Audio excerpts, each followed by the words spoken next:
प्यारे विद्यार्थियों, कैसे हैं आप? आशा करता हूँ आप सभी अच्छे होंगे और मस्त होंगे। आपकी तैयारी अच्छी चल रही होगी। तो आज की इस वीडियो में हम भारतीय कला और संस्कृति पढ़ने वाले हैं और हड़प्पाई संस्कृति, हड़प्पा कला के बारे में आज हम जानने वाले हैं और इसका बहुत जल्दी और तेज हम रिवीजन करने वाले हैं। तो कुछ समय के लिए हो जाइए आप मेरे साथ, क्योंकि मैं हूँ आपके साथ। और स्क्रीन को कर लीजिए फुल, है ना। और कुछ समय के लिए फ़ोन को किसी ऐसे स्थान पर रख दीजिए जहाँ से बार बार आपको क्लिक ना करना पड़े और ना आप डिस्टर्ब हों। तो हो जाइए शुरू, फिर करते हैं इस क्लास के हम आरंभ। तो देखिए, हड़प्पा सभ्यता का प्रीलिम्स क्विक रिवीजन सीरीज है ये।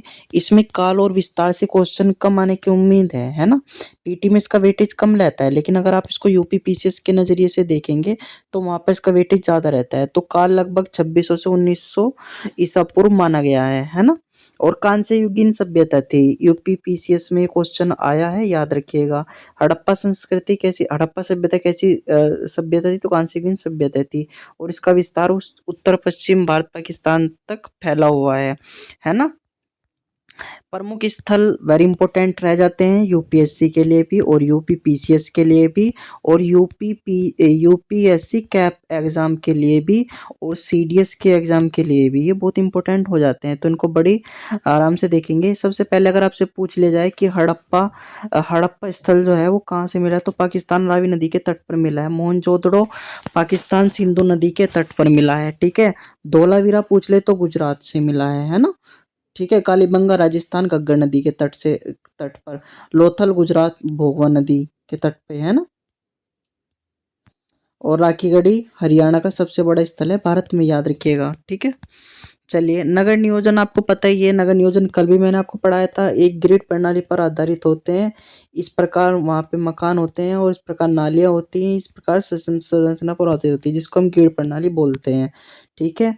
ऊंचा नगर, निचला नगर आदि इसकी विशेषताएं हैं। और पक्की ईंटें जो होती हैं वो 1:2:4 के अनुपात में होती हैं। उन्नत नलियाँ होती हैं, ये भी इसकी विशेषताएं हैं। मकान एवं भवन के बारे में देख लेते हैं। ईंटों के घर होते हैं, आंगन प्रणाली होती है, स्नानागार और कुएं होते हैं। और एक और बात ध्यान रखिएगा, मोहनजोदड़ो से विशेष धार्मिक सामाजिक महत्व की आदि की विशेषताओं के बारे में पता लगा है, ठीक है। तो ये बात ध्यान रखिएगा आप लोग, ठीक है। चलिए फिर आगे बढ़ते हैं। आर्थिक जीवन की अगर मैं इनकी बात करूँ तो कृषि इनका मुख्य आधार थी, ठीक है। आर्थिक जीवन में कृषि इनका मुख्य आधार थी, जिनकी फसलें गेहूं, जौ, कपास। और विश्व में सबसे पहले अगर क्या उपजाया गया था तो कपास, ठीक है, याद रखिएगा। पशुपालन में बैल, भैंस, भेड़, बकरी, घोड़े के स्पष्ट स्पष्ट प्रमाण नहीं मिले हैं, याद रखिएगा, ठीक है। व्यापार में अगर बात करूँ तो आंतरिक आंतरिक व विदेशी व्यापार इनमें मिलते हैं मेसोपोटामिया से। अगर बंदरगाह पूछ ले तो लोथल बंदरगाह, ठीक है, याद रखिएगा, आप पाया जाता है। उद्योग एवं शिल्प में मणके का निर्माण, तांबा, कांस्य, मिट्टी के बर्तन, लाल भांड, सील निर्माण आदि चीज़ों के बारे में जानकारी मिलती है। मोरे की अगर मैं बात करूँ तो चौकोर मोरे थी। पशु आकृतियाँ थी, एक सींग वाले पशु भी मोरे थी। बैल, हाथी, गैंडा भी इन मोरों पर था, याद रखिएगा। हड़प्पा लिपि अभी तक पढ़ी नहीं जा सकी, ये भी एक फैक्ट है, याद रखिएगा। धार्मिक जीवन कैसा था? तो मार्त देवी की पूजा होती थी, पशुपति मूर्ति, वर्ष पूजा होती थी, पीपल की पशु पूजा होती थी। ये बात ध्यान रखिएगा। कोई भव्य मंदिर के प्रमाण नहीं मिले, याद रखिएगा।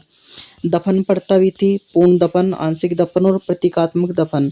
कब्रों में वस्तुएं भी मिली हैं। दफन के साथ वाले व्यक्तियों को दफनाया जाता था। ये क्या हो गया, एक मिनट रुकिएगा आप सभी, ये क्या हो गया, दफनाया जाता था, याद रखिएगा, ठीक है।